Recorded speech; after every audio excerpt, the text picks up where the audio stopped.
Anonymous SOSFR. Prologue, le bruit du silence. Il y a quelque part sur cette planète un enfant qui regarde le ciel sans savoir pourquoi il pleure. Il a vu les adultes courir toute la journée, parler fort de choses qu'il ne comprend pas, se disputer pour des chiffres, des écrans, des frontières invisibles. Alors il s'assoit simplement et il écoute. Le vent souffle dans les immeubles comme dans des coquillages de béton. Les voitures grondent comme des bêtes mécaniques. Et au milieu de ce vacarme, il se dit que le monde a oublié de respirer. Nous vivons à l'heure où tout va vite, si vite qu'on ne sait plus ce qu'on cherche. Les gens sourient dans le vide, les amitiés se comptent en like. Les amours s'éteignent comme des écrans qu'on verrouille. On ne parle plus, on envoie. On ne rêve plus, on scrolle. Et pourtant, quelque part dans un café perdu, une vieille femme continue d'écrire des lettres à la main. Elle écrit à son fils qu'elle n'a pas revu depuis des années. Elle ne sait pas si ces mots arriveront, mais elle les écrit quand même. Parce que les lettres, elles, ne jugent pas le silence. Chaque pli de son papier est une prière, chaque mot une tentative de dire je t'aime malgré tout. Le monde, c'est ça, une mosaïque de douleur et d'espérance. Des continents qui brûlent, d'autres qui se noient, des peuples qui fuient, des puissants qui comptent. Et dans tout ce chaos, des milliards de petits battements de cœur qui continuent obstinément. On dit souvent que l'humanité va mal, mais si on s'arrêtait une seconde pour écouter, vraiment écouter, on entendrait des voix minuscules, parfois brisées mais vivantes.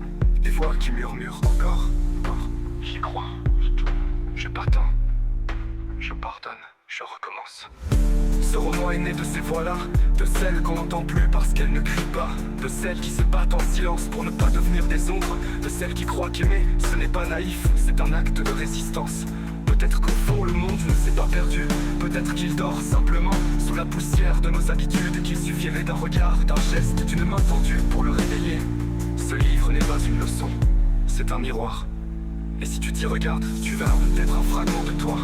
Celui qui doute, celui qui espère, celui qui survit, celui qui aime encore malgré tout. Parce qu'il n'y a pas de monde sans amour, mais pas d'avenir sans mémoire. Signé Anonymous SOSFR.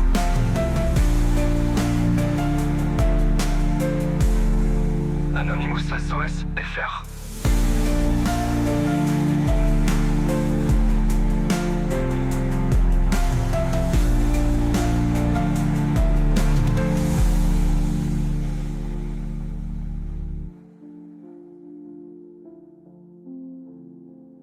Signé Anonymous SOSFR.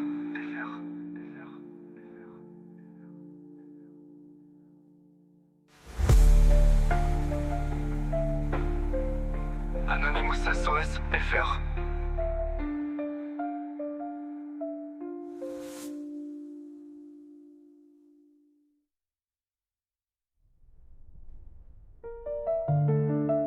On ne rêve plus, on scrolle. Telle qu'une prière je t'empathie, une prière je karmatie. Par la papeterie de douleur, dans un café perdu, une vieille femme continue d'écrire des lettres à la main. Elle écrit à son fils qu'elle n'a pas revu depuis des années. Elle ne sait pas si ces mots arriveront, mais elle les écrit quand même. Parce que les lettres, elles ne jugent pas le silence. Chaque pli de son papier est une prière, chaque mot une tentative de dire je t'aime malgré tout. Le monde c'est ça, une mosaïque de douleur et d'espérance. Des continents qui brûlent, d'autres qui se noient, des peuples qui fuient, des puissants qui tombent. Et dans tout ce chaos, des milliards de petits battements de cœur qui comptent.